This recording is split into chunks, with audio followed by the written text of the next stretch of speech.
Let's talk about Joe Biden caught on hot mic calling Peter Doocy a stupid son of a bitch for asking about inflation. You know, I don't know how many times I can say the emperor has no clothes.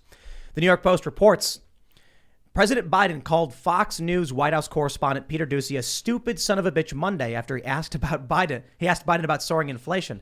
Wow.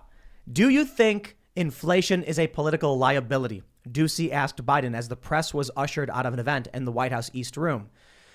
Now, I think it's fair to say Biden didn't realize he was actually responding. I think he thought the mic was off or whatever. He says, no, it's a great asset. More inflation. What a stupid son of a bitch, Biden sneered into a hot mic. The president's vulgar insult was cut from the White House video feed, but was audible on C-SPAN. Doocy's question about inflation came after a Fox News poll released Sunday found that 85% of Americans are worried about inflation, which hit a 40-year high of 7% in December.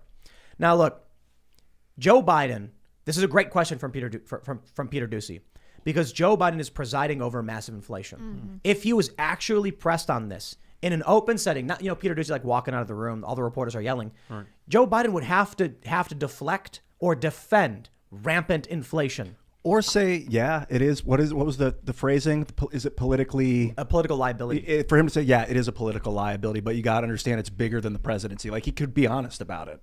I suppose. Good luck. But he wouldn't. Would have been cool. Jen Psaki wouldn't. When Joe Biden questioned the legitimacy of the midterm, Jen Psaki claimed he was talking about Trump. Like, what? No, Joe Biden said that. But here's why I think it's so important.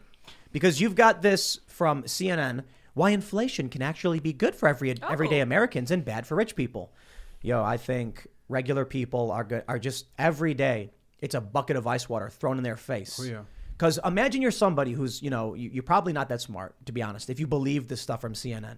And I think I'm saying that because I'm confident nobody who watches this show is stupid enough to believe the lies coming out of this inflation stuff where like, inflation's actually good for you. But imagine you are somebody. Okay, I don't want to be too mean to these guys. Let's imagine these people are ignorant. They read this story and they're like, oh, I get it. That makes sense. And then you hear Joe Biden call someone a stupid son of a bitch for asking if it was a liability. He said no, and you're like, wait a minute, but CNN, these media outlets are telling me it's not bad. Why would Biden get so angry over this? Hey, maybe they're lying to you guys. Yeah, what do you think about that tone, man?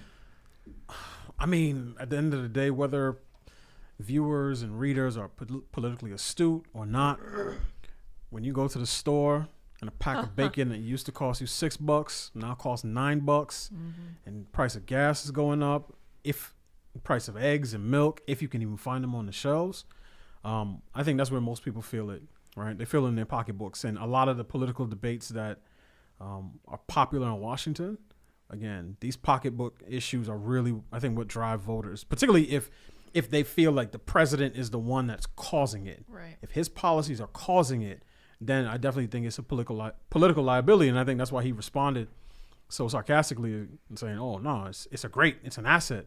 I think he knows. I've been feeling pretty good lately. Watching Joe Biden gaffe and like poop his pants and kind of stuff like that. Because, when he says stuff like this, but regular people are experiencing the problems, it shows it's like you said, the debates in Washington, they're so out of touch with America. Oh, yeah, for sure. So like a few years ago, the way I described it was like there's this giant maelstrom, this big whirlpool that we're all stuck in. But it's shrinking and spinning faster and faster, and we're getting ejected from it. Like regular people were getting thrown from the mainstream over having questions, being like, hey, I don't understand this particular policy while you're doing it. Oh, you're far right. Get out. It's like, okay, I'm out. I'm gone. Now it feels like the political elite and the establishment media types are in this tiny little section spinning in circles, screaming at the top of their lungs. Nobody's there anymore. Nobody cares about their debates or their arguments. They know it's all busted up.